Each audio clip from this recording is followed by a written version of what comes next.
Welcome to the grand theater of modern life, folks. You're all-star players in a show called The American Dream, where the plot is rigged and the script is written by billionaires.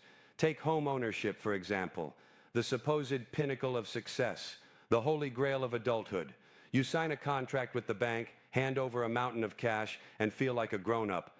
Congratulations. You now live in a house that isn't yours.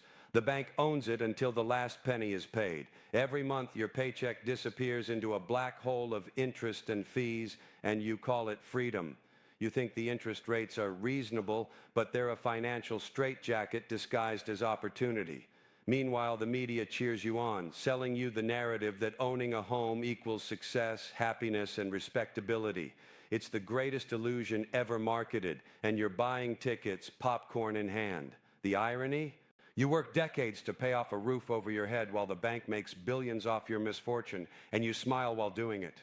The mortgage contract is a masterpiece of manipulation, written in language so convoluted it could make a lawyer blush. Hidden clauses, fine print, penalties. It's basically a confession form for your future debt slavery. And nobody reads it. Nobody. People just nod, sign, and hand over their lives like it's a birthday card. And the banks?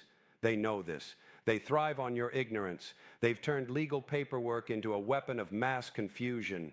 And while you're busy figuring out how to repaint your kitchen, the bank is quietly collecting interest, charging fees, and laughing at your naivety. You're not investing in a home. You're signing a lifelong subscription to anxiety, late-night budgeting, and the slow realization that you'll probably die paying off someone else's profit. Yet society claps and calls you responsible. Ha! You've been sold the most expensive lie of your life, and you're proud of it. Home ownership also fuels consumerism like a drug habit. You've bought the house, now you need the furniture, the lawnmower, the smart thermostat, the weekend remodels. Every purchase feeds the cycle, keeping you trapped in the system. It's a brilliant scheme. Create a desire for property, then sell everything else that makes that property livable. The more you spend, the more dependent you become. Your life is now a revolving door of debt and consumption, and you've become a loyal customer to a system designed to keep you distracted. And the worst part? People fight over trivial things, paint colors, yard gnomes, HOA rules. While the bigger joke unfolds, you're essentially renting your own life from a faceless corporation that doesn't care if you live, die, or even enjoy the place. Meanwhile, politicians pat you on the back saying, "Nice job, citizen. Keep the economy moving." Keep moving, sure, straight into bankruptcy. And here's the punchline, the cherry on top of this absurd Sunday. Society worships mortgage completion as a badge of honor. People celebrate the last payment like it's a spiritual enlightenment, a triumph of human will, when really it's just an arbitrary checkpoint in a game designed to make you obey, spend, and never question. The banks get richer, you get older, and the system wins every single time. And you'll tell your kids, one day you too can own a house just like mommy and daddy did. And they'll nod, completely unaware that they're signing up for the same circus, same debt, same trap. It's brilliant, really. The entire system is a comedy of errors, greed, and human stupidity. And we all play along like trained monkeys. Welcome to adulthood, where freedom is a myth and the bank owns everything, including your soul. Let's talk politics. Oh, that sacred theater of democracy, where we get to choose between two clowns pretending to care while both are on the same payroll. You think voting matters? Ha! It's like choosing which flavor of poison you prefer, cherry or grape. Politicians are actors, the media is their PR machine, and the public is hypnotized by sound bites and slogans. Every scandal, every election, every promise is just part of a grand performance designed to distract you from the fact that nothing ever changes. Meanwhile, lobbying groups, corporations, and banks pull the strings, ensuring the rules favor the rich and powerful. And the media? They cheer, confuse, and propagate fear, keeping you glued to the screen, shouting at the television, thinking you're involved. You're not involved, you're entertained. Media manipulation is the perfect companion to political theater. News outlets package fear and outrage like cereal boxes, selling you headlines designed to make you anxious, angry, and compliant. Breaking news, they scream, as if you've been waiting for someone to tell you that the economy is rigged or that the government lies. Thanks for the update, Captain Obvious. Meanwhile, algorithms tailor your outrage to keep you glued to your device, sharing memes, liking posts, arguing with strangers, all while the people in power continue making decisions that affect your life without your input. The truth is messy, inconvenient, and boring, so they replace it with spectacle. And you lap it up like a Pavlovian dog, wagging your tail every time the news tells you whom to hate, whom to fear, and what to buy next. Religion plays its part too, offering guilt, fear, and hope of imaginary rewards in the afterlife while keeping people obedient in this one. Everyone loves to talk about morality, but most don't realize that morality has been outsourced to priests, pastors, pundits, and motivational speakers. They tell you how to live, how to vote, how to spend, how to fear, and in return, you give them money, time, and unquestioning loyalty. It's a brilliant system of control dressed up in comfort, tradition, and nostalgia. People are so busy praying for salvation that they forget they're being used, manipulated, and distracted from the absurdity of the world around them. And religion isn't evil, it's clever. And the believers, oh, they're faithful, devout, and completely clueless. And the punchline? Between politics, media, and religion, people are drowning in illusions while the puppet masters count their money. The system is not broken. It's working perfectly. It's designed to keep you scared, compliant, distracted, and forever chasing the carrot on a stick. Yet we pretend it's all normal, laughable only in private and cry in public. The absurdity is breathtaking. Humans have created a world where deception, greed, and stupidity are rewarded, and awareness is punished with loneliness and skepticism. And the joke, as always, is on us. So enjoy the circus. But remember, the clowns are running it, the audience is paying, and the ringmaster is laughing all the way to the bank. Ah, consumer culture, the opiate of the masses disguised as convenience, choice, and happiness. People think shopping is freedom, but it's really just another leash. Look at us working 50, 60, 70 hours a week to earn money we don't have, to buy things we don't need, to impress people we don't like. It's the ultimate con. Make people desire what they can't afford, then make them believe they'll be happier if they get it. The bank owns their house, the credit card company owns their soul, and the tech company owns their attention. And the kicker? They love it.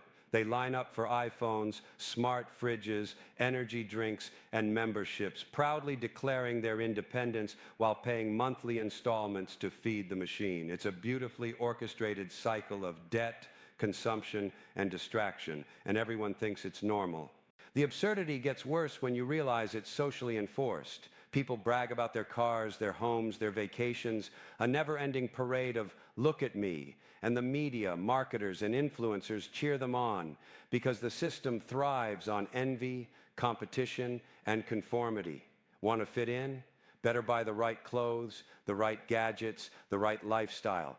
Don't have the cash? No problem. There's a loan, a credit card, or a payment plan for that. You're chained to the system, working to feed the very institutions that make your life miserable, all while thinking you're free. And the best part? People defend this insanity, calling it ambition, success, or the American dream. Ha! Ambition?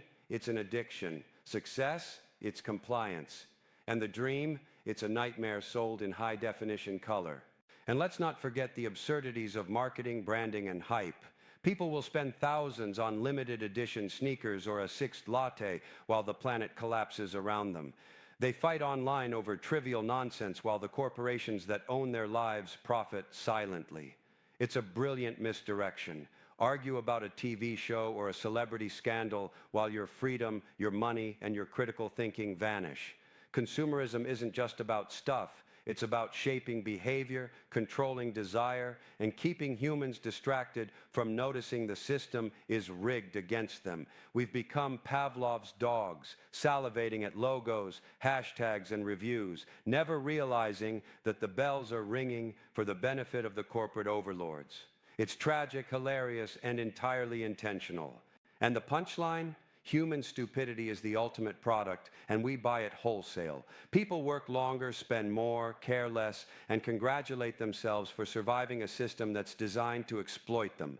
The banks, corporations, politicians, and media laugh all the way to the vault while we line up for more debt. more distraction, more delusion. The absurdity is breathtaking. We're chained by desire, manipulated by marketing, and celebrated for our own exploitation. And yet, if you point it out, people call you cynical. Cynical. No. I'm honest. I'm just pointing out the obvious. The system is insane, the game is rigged, and human stupidity is the engine. And the only sane response, awareness, skepticism, and maybe, just maybe, a good bitter laugh at the chaos we call life. So here's the truth, folks. The world is a circus, and everyone's playing a part. Banks, corporations, politicians, and religious institutions aren't broken. They're functioning exactly as designed. The media manipulates you, marketing exploits you, and human stupidity ensures the cycle never ends. People think they're making choices, but all they're doing is dancing on strings they don't see. And the punchline? Everyone applauds, even the ones being played. Life is absurd. Freedom is an illusion, and the system is laughing at your misery while you nod along politely, hoping for a better future that never comes. But you can fight it in the only way that matters: awareness. Question everything, laugh at the absurdity, and never take the system seriously. It will never reward your obedience, your labor, or your faith.